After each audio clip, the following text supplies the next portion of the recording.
ang mga ganitong gawain nila ay magpatuloy at hindi lang sa kanila, kundi tayong lahat tumitiwala sa ating Panginoon. Kung tayo naniniwala sa Kanya at mahal natin ang Panginoon, mahalin natin ang Kanyang mga bilin, ang Kanyang mga utos. At iyon ay dapat makita sa bawat isa sa atin.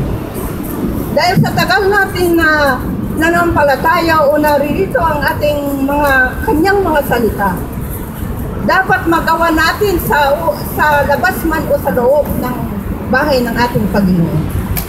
Mahalin natin ang ating kapwa. Ang ating mga kaaway, sabi niya na mahalin natin. Isa sa inyong lahat ay malapit na rin akong back-for good. At dapat sana may padama ko pa ang konti, kahit pag mga bagay lang na nalalaman ko sa mga naturo na tanggap ko sa aking Panginoon ay may pakita ko rin sana sa inyo o may padama ko sana sa inyo ang aking pagmamahal din. At labis ako nagpapasalamat sa ating presidente, sa kanyang mga kasama, sa ating anak na si Aban, saka yung lahat ng pumunta sa akin ng bibisita. Kahit hindi kayo nagpunta sa akin, tabis pa rin ako nagpapasalamat.